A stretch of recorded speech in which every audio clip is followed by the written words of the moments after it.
Brazil is enduring a time of massive economic, political, and social unrest.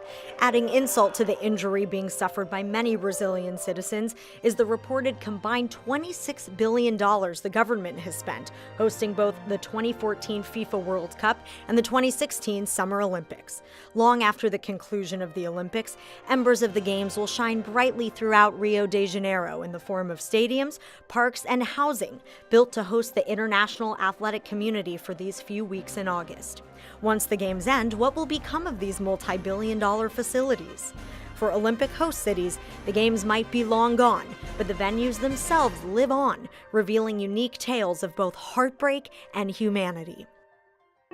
Montreal, Barcelona, Seoul, and Atlanta used their host city bids to make improvements in infrastructure and transportation that remain vital to the fabric of each city today. Housing developments and the subway system's Olympic line, built specifically for the 1972 Summer Games, are fully integrated into daily urban life in Munich. Residents live in the very Olympic Village apartment where 11 Israeli athletes were taken hostage and murdered by Palestinian terrorists during the Games.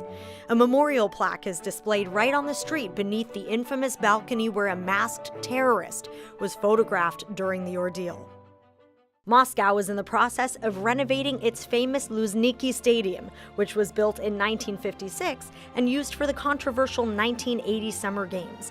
In an effort to have the facility in tip-top shape for the 2018 FIFA World Cup, the inside of the stadium will be completely overhauled while leaving the external shell intact for historical and sentimental value. In the 1990s, Sarajevo was besieged during the Bosnian War, and the Olympic venues erected there for the 1984 Winter Games played prominent parts in the theater of war. Before being reduced to ruins, the bobsled and luge track served as artillery positions, while the ski jump area was used as an execution site.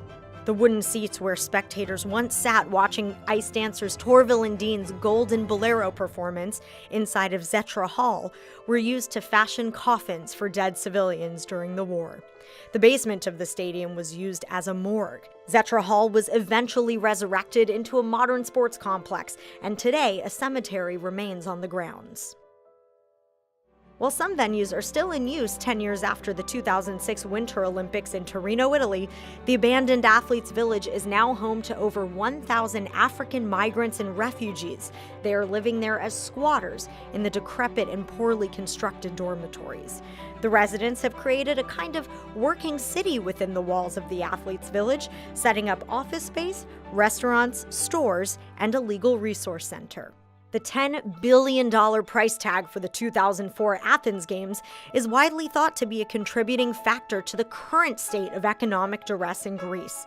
The government long ago stopped financing the maintenance of the fields where the world's best hockey and baseball players once competed for gold.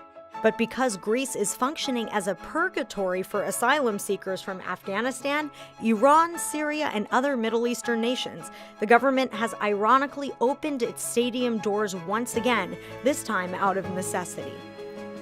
2,000 refugees are living inside of tents that line the floors of the Helinkon and Galasti sports complexes. Refugee families spend time in the upper decks of the stadiums because they are the only areas that provide shade, and athlete locker rooms serve as bathrooms and laundry facilities. Only once the flame is extinguished and hindsight is on the horizon will we know how history will judge the Olympic venues of the Rio Games.